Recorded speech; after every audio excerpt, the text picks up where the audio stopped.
Hi, I'm Greg Fitzgerald, President of Trial Commercial Group. I'm going to share some information with you today that will hopefully simplify your understanding of the evolution of the Dollar General lease over the past 10 years. Our firm has sold in excess of 80 Dollar General properties since 2003.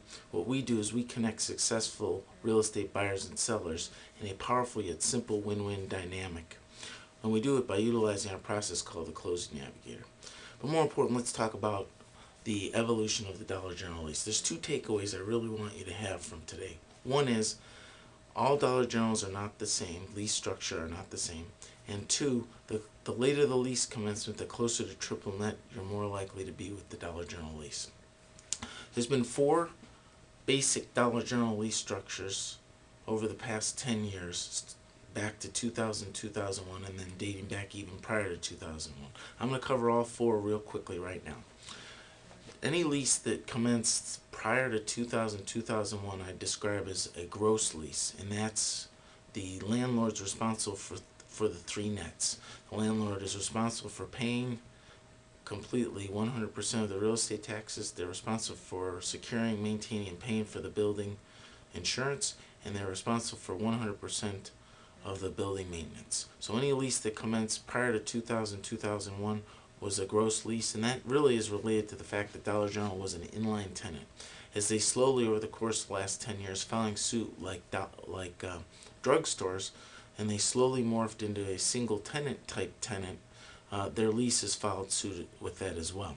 From 2001, late 2001, early 2002, all the way to 2008, they took on what I described as a 10-year hybrid double net lease. And what this entailed were a few things. One is the landlord paid the real estate taxes and was reimbursed 100% by Dollar General.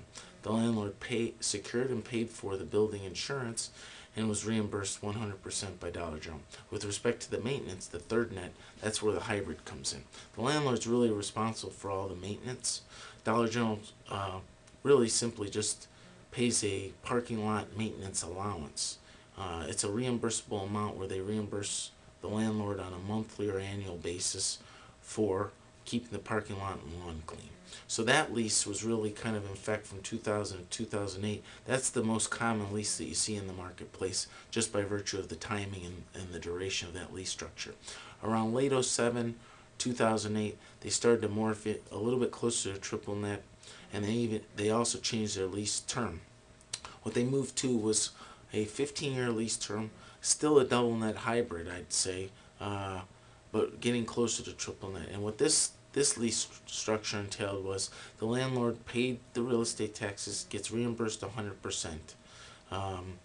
With respect to building maintenance, Dollar General started to move towards what's called the National Insurance Program, where Dollar General secures and pays for the insurance. So that's new, and that started around 2008. With respect to maintenance, they kind of stayed in that hybrid form with the parking allowance, which is really where the landlord's responsible for the maintenance, and they get a reimbursed monthly allowance. So those are three of the four lease structures. Now, as we're moving out of that third lease structure and we're seeing 2010, in selective markets, they're moving to what I would definitely describe as a triple net lease structure. This is one in which Dollar General reimburses the landlord for the real estate taxes. Let's back up for a second. That means the landlord still pays the real estate taxes, but Dollar General still again reimburses them 100%.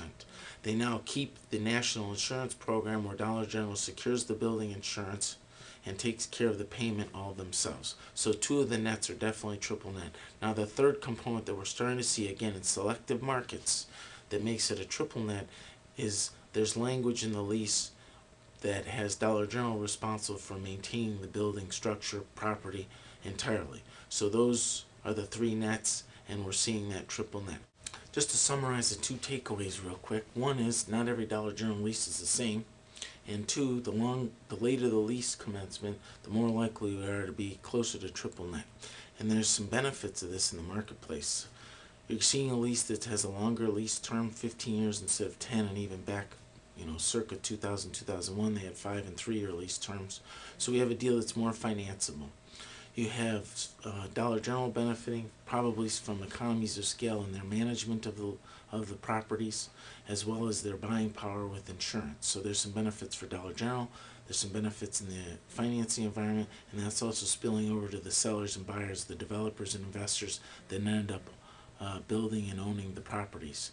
It's a little bit clearer responsibilities. It's a little bit more maintenance-free asset, and these benefits should start to take hold as we move through 2010. I hope this has been helpful in clarifying kind of that evolution.